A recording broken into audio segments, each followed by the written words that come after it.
My name is Nico, and I first saw Ivy at a red light that held longer than it needed to.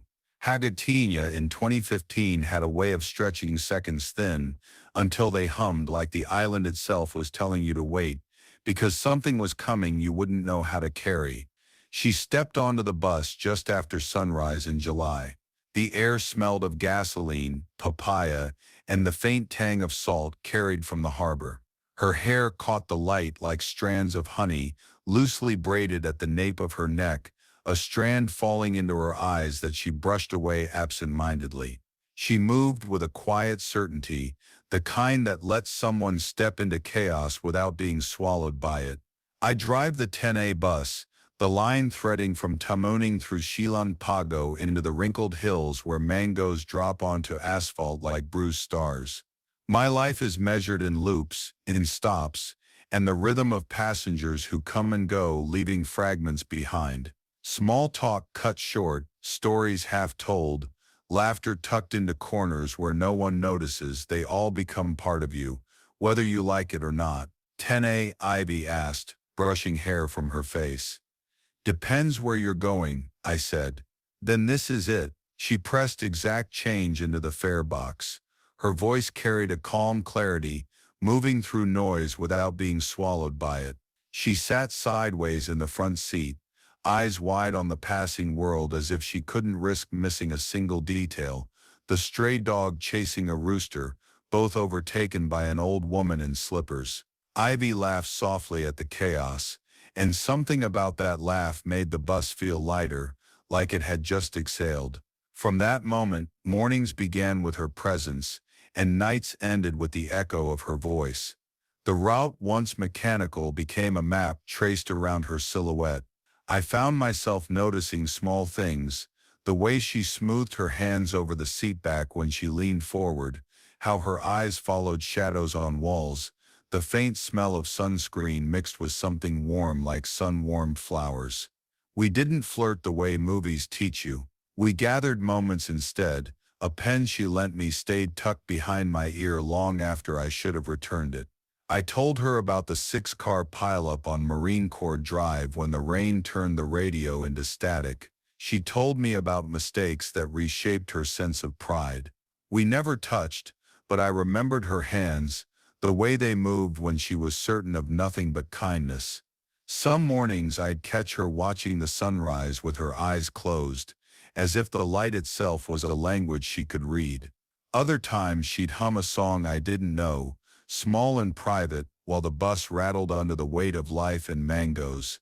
She noticed details most people ignored: a crack in the pavement shaped like a bird, the way rain slid down the windows in streaks like brushstrokes. September arrived bruised and gray, a typhoon warning stitching the island together. Gas stations filled, plywood went up, arguments hung in the air like humidity. I pulled up at the depot to end my shift, but Ivy ran toward me, clutching poster boards to her chest. "Do buses still run when everything stops?" she asked, breathless. "I drive until they tell me not to. Then we've got 12 hours. We spent the day preparing supplies." She moved like someone rehearsed in responsibility for years, calm, deliberate, steady. Later, when the room emptied and the storm still held its breath, she leaned against a shelf and closed her eyes. "You okay?" I asked. "I don't know how to tell people we can't promise anything," she said. "They look at me like I'm a lighthouse." "You are," I answered before I could stop myself. She looked at me, really looked, and I felt my chest stumble. The typhoon curved away, the island shook itself clean, but something in me had shifted. Furniture dragged across the floor. October came. We idled at the Dido hub, bus warm as a greenhouse. Ivy watched a boy chase his shadow outside, then dropped a word like a stone in water. "Fiancé." A part of me went quiet. "He?" I asked, voice useless as a coconut rolling uphill. "He," she said. "Marine, back in December. He proposed on FaceTime." A tired smile tugged at her lips. I said yes because I love him, and because yes felt like a raft. I nodded. "You love him," I repeated. Sometimes echoing is the only kindness left. We tried to be careful after that. Careful meant talking about everything except the thing: oil prices, helmet laws, the weather, passing mints without letting fingers brush, living in parentheses. December arrived creased and late. On the day he was due, Ivy wore a coral dress that caught the light like seawater. She carried a rolled-up sign in her arms. "Last ride," she said. "Last ride," I echoed.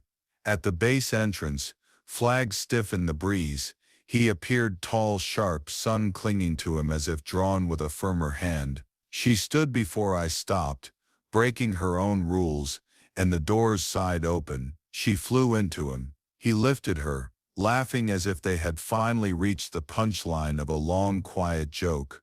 I parked, silent. She turned back, not to me, but to the bus, and lifted the sign like a trophy. He saluted me. I saluted back. Then she snapped a picture of the bus number, a keepsake of something I couldn't claim. After that, I asked dispatch for another route, blaming the hills on my back. They gave me the 5B, the airport line. Airports absorb heartbreak the way bathrooms absorb secrets, quietly, without comment. I told myself time was working. March came, and I saw her again, alone at a stop, dusk painting bats across the sky.